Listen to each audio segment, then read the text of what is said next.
Welcome, everybody, to another episode of Needs Some Introduction. I'm your host, Victor, and in this episode, we will be recapping Barry, Episode 7, Season 3, Episode 7, an episode called Candy Asses, which is a line that Fuches speaks later.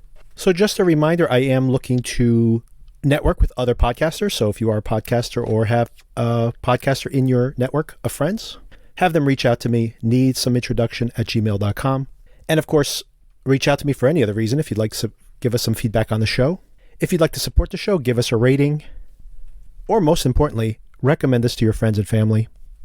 Later this week, I will be continuing to recap Obi-Wan Kenobi and The Boys. The Boys just had 3 episodes last week. Pretty entertaining start to the new season. Obi-Wan Kenobi is also 3 episodes in, and I am not that enthused with the show so far. I will be recording with Nick later this week and getting his feedback on Obi-Wan Kenobi, The Boys, the most recent half season, probably closer to 2/3 of a season, of Stranger Things. And later this week, also, finally, that conversation I mentioned, the show The Shining Girls just wrapped up, and I was relatively satisfied with the ending of that. I know this is not a very popular show, but we have been covering it week to week, and I'll be interviewing my sister and getting a feel of how she landed on this show in the end. And in that same episode, I'll be discussing the differences between that show on which it's based. They made some interesting changes. Some strengthened the story, and I believe some did not. But I find the novel also is unsatisfying in some ways. So if you're curious to get that feedback, check out later this week.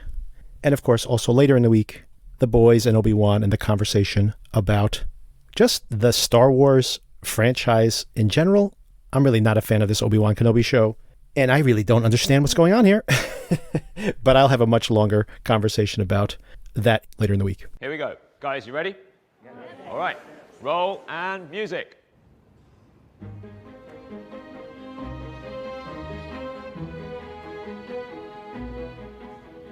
Hello, I'm Gene Cousineau, and I'm a mask collector. Wait a minute, isn't this supposed to be a master class in acting given by the great performer Gene Cousineau? You're saying to your laptop or mobile device, and yes, it is, don't fret it. And by the end of this class, hopefully, you're going to be a mask collector too, God willing. Let me give you an example of my favorite masks. Hamlet. To be or not to be? Is that the question? Stanley Kowalski. Stella! Get down here! Get down here, I want to eat! A cop in Serpico. Hey, Serpi, are you going against us? You see, these are not literal masks. They are roles that you're going to play in this class, and they are going to change your life. Now, yes, I have given students the tools to go on to great careers. This class is not about entrances and exits. It is about reaching into your soul, pulling out that muck, and throwing it on the stage. Hey, I'm acting here! That's a Rizzo. So, are you ready? You better be ready, because the curtain is up, and the spotlight is on you. And welcome to Gene Cousineau's Masterclass.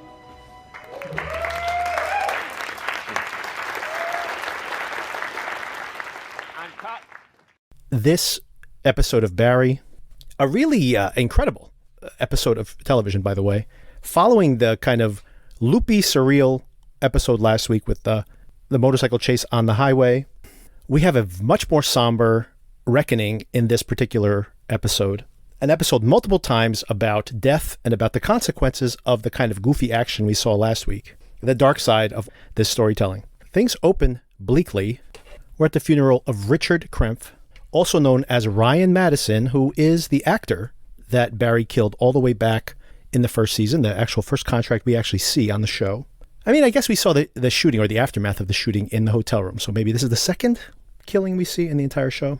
And we see that his father, George, is not dealing with this well. He is still traumatized, as you would expect, by his son's death. Meanwhile, Barry is dying, as we saw at the end of last episode, and Shannon cannot deal with the fact that just watching him die, so she throws a towel over his face and makes her escape. And probably, I'm assuming here, reaches out to probably more than one person, but it seems to be that George Krempf is the one who shows up, probably because he's closest. But that all happens later. No intro music, by the way, this week, and maybe appropriately so considering the tone of the show later on. We do have a comic reprieve here where we see Jean's masterclass being produced. Pretty hilarious, this whole concept of the mask collection. And this is so heightened. I mean, I have seen some of these masterclasses, not for acting, but just in general. And you really see this kind of overly earnest teaching, which I guess is maybe a stereotype of teachers in general. But all is to say that this is kind of tone perfect. It's just turned up a little bit higher for the comedic effect, but pretty close to something like this. Very entertaining. So Barry has not died. He has nearly died, but he has not died. And he wakes up, but he is still significantly incapacitated by being drugged. This near fatal dose of whatever it was put into his dipping sauce for his beignets. And we see a really, really cool shot here where he has walked out of the house, out of Shannon's house, and starts to wander down the street. And as he's wandering down the street, we start seeing that the waves are breaking from a beach onto the road itself. It's definitely a combination of just shooting on the beach and then some special effects to merge the two images together, but a very cool effect as he pans down the road and we see this beach. And in the distance, there are people on the beach very, very far away, and we'll see who they are later in the episode. We see that Sally has indeed gone to work in the Medusa's writer room, and this is a interesting satire on a writing room in general. We see that the showrunner is a total moron who apparently has this position simply because he worked on Everybody Loves Raymond at one point. And also seems that either the writers or the rest of the writers are really not that talented, or simply are just collecting a check and they really could care less and they're just letting any bad idea end up on the board. And maybe this is more true to this pipeline of making television than not. I hope it's not this inept. I'm pretty sure it's not this inept in the writer's room for the Barry show itself. But Sally basically pushes back on just the fact that some of these ideas are illogical, to say the least, for some of these scenes. I also like the fact that she says, "Oh, I see, it's funny." And then he says, "It's not supposed to be funny. This is very serious." And then later on, he's like, "What's wrong with you? It's supposed to be funny." Totally contradicting himself. But she pushes back on some of these ideas. And as she walks out, people say, "Wow, that was great. We've been thinking how crazy this whole thing is. And you're the first one to say something." So she should be could take control of that writer's room if she plays her cards just right. But something happens that derails her for the whole rest of the episode. As they pass another room, there's a very jovial, laughing group of writers with a showrunner that's kind of got the whole room in stitches. And when she peeks through the window, Sally realizes that it's Natalie. Natalie has her own show that she's pitched, Banshee. And very coincidentally, or maybe not so coincidentally, it sounds a whole lot like Joplin. Now, they kind of set this up on the show, by the way, that earlier on, Natalie really took a knack to improvising a whole entire plot line around just one thing that Sally said. And whereas Sally partially fictionalized her own biography, Natalie just ran with it. And apparently Banshee liked this better. Now, what's so funny about that whole situation is that it's almost as if Banshee's so inept that they don't even realize that they have just canceled a show that has almost the identical premise. So once again, is this a satire of the way that this whole industry works, where you give someone a contract and then you only kind of think about it after the fact? And you potentially have a hit on your hands, but you throw it away because of some random algorithm or something else. I'm sure these are all satirical things, and if you worked in the industry, you could probably relate to it more. There's a lot of these jokes that seem very inside baseball, and it kind of speaks to the quality of the show that these things are relatable, maybe just from like a workplace and friendship type analog, rather than being specifically about working in a writer's room, which of course, very few people have that experience. Shortly thereafter, Sally corners Natalie in an elevator and starts screaming at her and calling her an entitled C-word. And this rage and this entitlement, ironically, that Sally has seemed to have had throughout the course of the show, I had almost forgotten some of these elements of how unlikable she is and what a bizarre pairing she is for Barry, in the fact that Barry sees only these positive things within her, whereas we see this really, really negative aspects of her personality throughout the first two seasons of the show, maybe more so in the first than the second, but we see her full rage on here, and I do worry about her trajectory over the course of the remainder of the show. We see that Hank is down in Bolivia, hasn't even changed his clothes. He just jumped on a plane immediately after picking up his beignets, apparently, and he's just wandering around Bolivia asking to find Cristobal Cifuentes. Hey, do you know who the Cifuentes family is? Do you know where they live? Do you have a intersection that I might find them at? Despite anyone barely speaking the language, they do indeed know who he's talking about. And this whole sequence is very funny, where this man working at a market pulls out a blowgun, loads it with a dart, and Hank just stands there, waits patiently, and then he gets shot in the neck. And I love his response here too when he gets shot. He's like, "Oh, that's what I thought you were doing, but I didn't want to be rude. I didn't want to make any rude assumptions, so I just stood here and let you shoot me and drug me." We see more of Gene's show being shot and put together. This is hilarious, this whole thing about how you have to be humiliated to get to a natural place in your acting.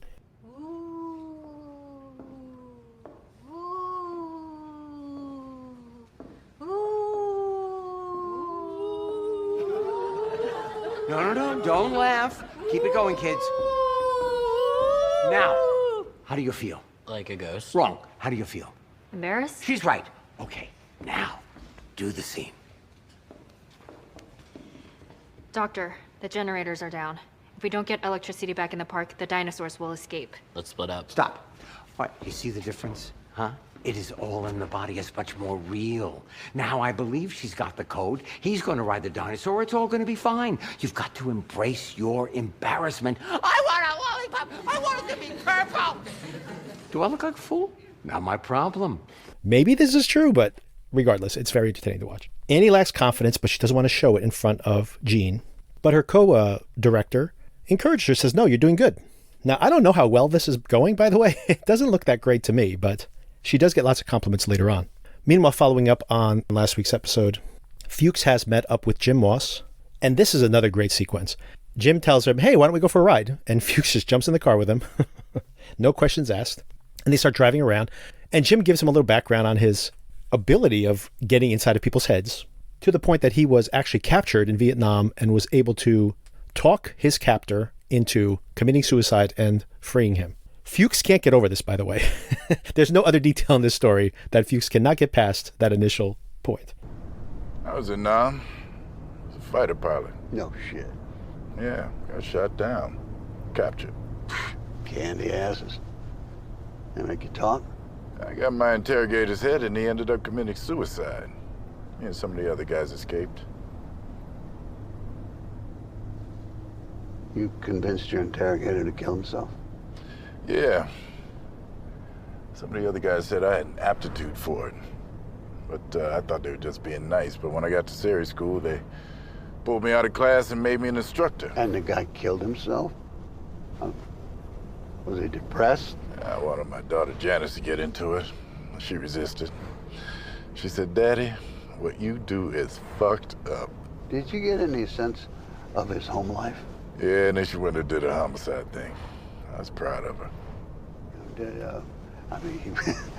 He worked in a prison camp in the jungle during Vietnam. Seems like he might have been the ticking clock. I'm not saying, anything against you, man. It's just, it might be a right man, right day situation. For instance, I got this super touchy cousin. And one day at breakfast, I said, "Hey, Don, you don't know how to make a proper short stack." And he put down his spatula and he went out back and he hung himself. I'm no kind of genius or anything, but it's just a simple tonnage issue. Shit. And this whole time, by the way, Jim has been rolling up to put to the police station. And Fuches is like, "Oops, wasn't really paying attention. Shouldn't have gotten to that car." Now, Fuches, should you? Detective Krause is very excited to see the Raven. He knew it was the Raven. He's been doubling down on this conspiracy theory, this theory the entire time. And now here he is in his police station, the Raven. I love his explanation here too, that he's like, "That's right. He's been trying to convince us it's Barry. Everything says it's Barry, but it was actually him. And he was messing with our heads the whole entire time. And here he is finally. And we're going to, we finally caught him." I also like the fact that Albert says, "I need to interview him with the cameras off." And Krause is like, "No, he's an FBI agent or CIA agent. We have to do whatever he says." "Sure. Do you want a telephone book to beat him up with, or a sock full of coins?" But during that whole entire conversation, and Krause is saying that, well, everybody said it was Barry. Moss and Albert are like, who? Who else said it was Barry? They go, well, for one person, Cousineau said it was Barry. So then they go into a parallel investigation here. Moss goes to interview Cousineau, who he met when Gene was dating his daughter. Meanwhile, Albert is going to go into that room and interview Fuches. Throughout the episode, by the way, Hader's been doing a great job of playing this nearly dead, these two versions of himself. One is this silently beach roaming version, while he has this real-world analog that is panting and really looking like he's on death's door. I don't think he ever blinks, by the way, in any of these shots. And as I mentioned earlier, I think George Krepp probably showed up because he was the closest. Shannon probably reached out to him to say that Barry would be dead when he arrived at the house. This is my guess of what we're seeing. And he needed him to just dispose of the body. Of course, when George gets there, interestingly conveyed by this car rolling up on the beach, he finds that Barry has made it a little ways away from the house and puts him in the back seat, where they roll up to a hospital. And I'll leave that there. We'll get back to that. Meanwhile, Hank wakes up, chained up to a radiator in a nondescript house somewhere. Akmal and Yander are also imprisoned in adjacent rooms. And I believe it's Yander who has gotten free. They've been tortured and questioned about Cristobal and Hank's relationship, but they have a plan and they're ready to break out. And they tell Hank to be ready. Once they're free, he's got to be ready to take action. By the way, this never works out. Hank is not a man of action. So I do worry that this plan is not going to go well. Meanwhile, things are going very, very badly for Sally. It turns out Natalie recorded Sally's rant in the elevator, and she's basically become a meme on the internet as a violent ex-employee. And she's so unhinged at that moment, by the way, that it's very hard to convince anybody that she isn't coming off as a complete monster there. As I mentioned earlier, Gene and Annie have finished their masterclass. Once again, very curious as to these parallel timelines we're seeing here, which is definitely the case. We might even be seeing this story told out of order intentionally. So I'm very curious to see how things play out in the next episode. Because like I mentioned last week, we had some kind of compression here where we're trying to see, well, how long did it take Fuches to recover from that gunshot wound and everything that was happening in Los Angeles at that time with Barry. And here we have it again. We see Gene's show is being recorded, his masterclass, and edited, and I assume is now being premiered for the agents and the producers. And meanwhile, Jim shows up to question Gene, which of course is happening in parallel with the whole Fuchs story. But honestly, I feel like you can probably get, there will be a Reddit after this season trying to put these moments in time onto a board somewhere. And to see if they even work, by the way. Maybe this is just some sloppy scripting by the showrunners, but I do hope that there is maybe some playing with time here that we are not privy to yet. By the way, I want to call out the actor who plays Jim Moss, who's another Wire alum. HBO loves reusing these Wire actors, and I do love seeing them. The Wire now 15 years after its conclusion, coming up on its 20th, I guess it's 20th anniversary of the beginning of the show, just this week. And 15 years since it wrapped up. But still seeing the alum, this very talented alum of folks turning up, oftentimes on HBO shows. And this is Robert Ray Wisdom, who played Bunny, and makes such an impression after just a few scenes. And he shows up at this production party to talk to Gene. He says, Gene, I just want to ask you about Barry. And Gene, of course, keeps his mouth shut. He's like, oh, Barry's such a nice guy, and blah, blah, blah. But we see the camera zoom in, pull in slowly on Henry Winkler, once again doing great, great work here, playing Gene, on his forehead. And we see the sweat beating up. And Jim is the sweat whisperer. Jim knows psyops. He understands how to get in people's heads. And he doesn't have to torture this guy. He knows right away. I started asking him about Barry, and his forehead starts beating up with sweat. I know the truth. Barry's behind all of this. And Jim's just like, okay, I got what I needed, and I'm off. Off to find Barry, I'm pretty certain. Meanwhile, in the fallout from Sally's discovery of this video that has leaked, she's told her agent she's going to go and make an apology video. She has to respond. Her agent says, absolutely not. Let me take care of this. But you know Sally, she does not listen to any of that. She posts a non-apology video, one of those that we've seen many, many times. I would like to sincerely apologize for my perceived transgression against my former employee, friend and employee, Natalie Greer. Now, despite the fact that the four-letter word in question here was traditionally used as a form of kinship between women and is widely used in Europe, I do understand that I have offended a few people. It's the truth. For that, I am deeply sorry.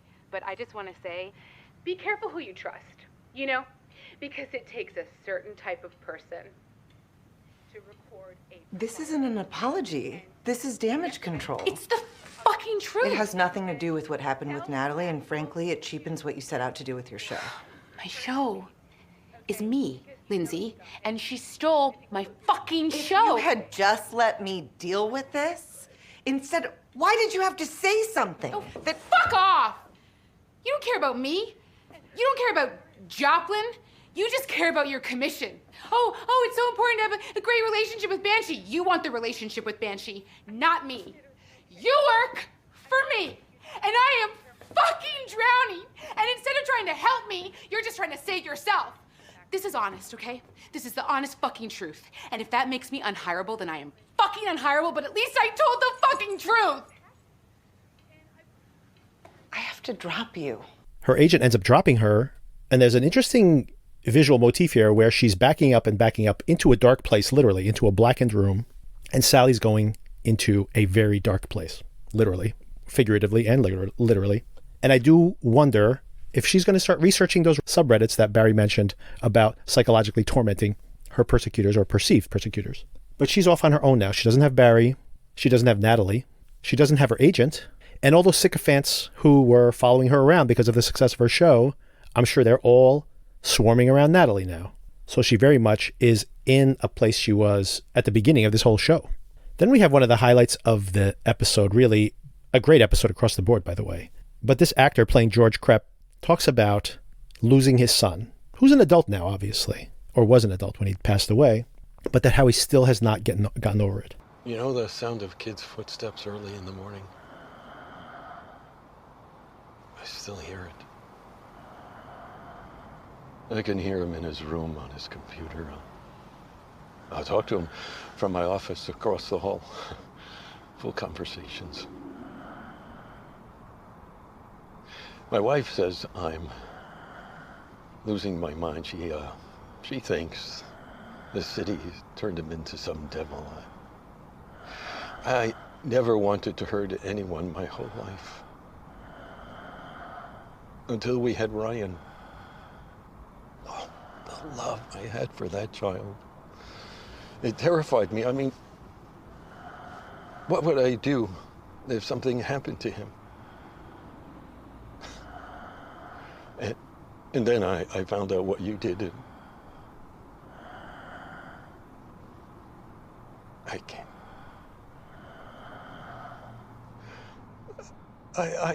I could leave you here and you'll rot.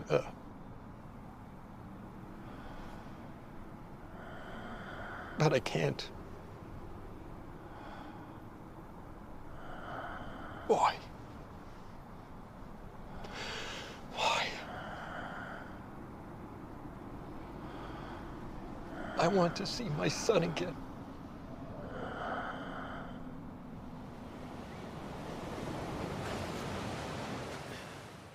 And I mean, I heard this and I got a little emotional just thinking about parents who are dealing with the loss of their children just in the past few weeks. And a couple of things here, I've mentioned this on previous episodes, it's pretty amazing how they are really doing everything in their power to make us have absolutely no sympathy for Barry at all anymore. So much of the likability of Barry at this moment, considering what the character has done across these seasons, all is on Bill Hader's likability as an actor, as a performer. Because Barry is a terrible person. I mean, I really honestly wanted Barry to get killed here in this scene, although I knew obviously it wasn't going to happen. And what I did know, unfortunately, when that gun came out was that this father was going to kill himself. Towards the end of the episode, we see Barry still on that beach, and although that crowd of people that he saw in the distance, when he finally gets close up on them, it turns out it's all the people who he's intentionally or unintentionally gotten killed. And there's some loud, looming sound coming, like a UFO or something. And this might be their portal to death. But in the real world, we see that it's actually Barry being rushed into the hospital. Briefly, we see that George has indeed shot himself in the head. Back at the police station, we see the scene where Albert is questioning Fuches. Another great scene here in a great episode of TV. Know how I got this? Shaving. Yeah, no, that's a bad joke. No, I got this while I served in Afghanistan. Yeah, you see, we were on a patrol, and then I got hit by a sniper. And my buddy, well, he wanted payback, but he took it out on the wrong guy. And then he got discharged. You're Albert. I am. Oh, my God. How do you know Berkman? I'm his manager. His manager? What, like for his acting stuff? Look, dude, I'm trying to help you here, so be straight with me, okay? No. Is Barry caught up in all this shit?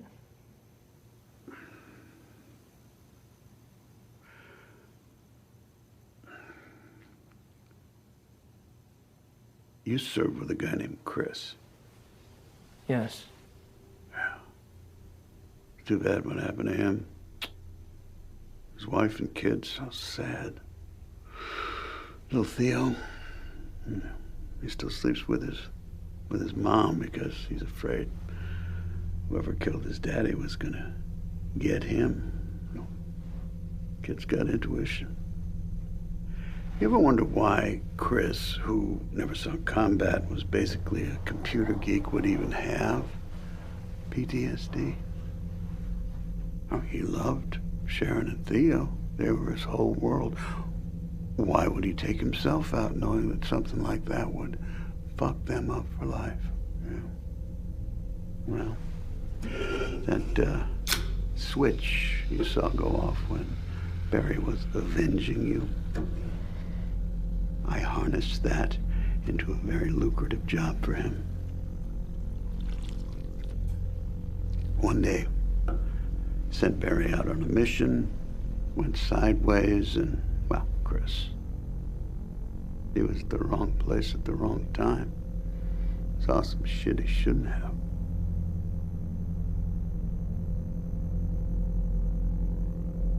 You know, Barry still participates in those charity runs that Sharon does in Chris's memory. Barry's a good guy.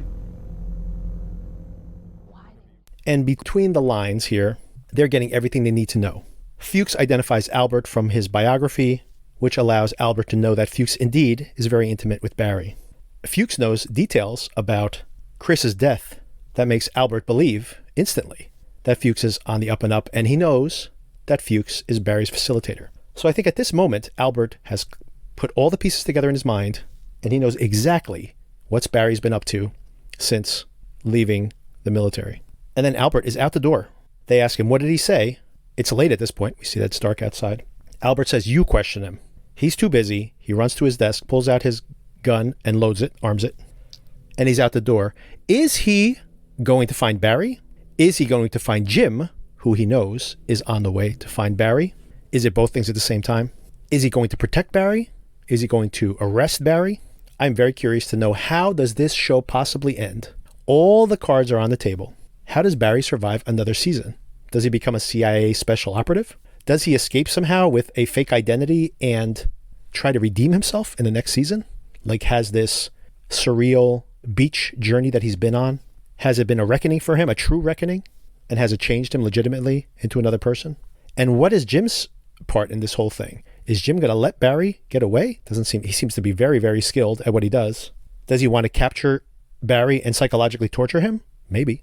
And if Barry survives, is Sally going to go full scorched earth and use his powers of torture on her supposed victimizers? My answer to all those questions is I have no idea, which I love. That's exactly what I want. I do not want to know what's going to happen in the next episode. And then next time, as usual, these next up on is just a brief few seconds of the next episode with no context at all.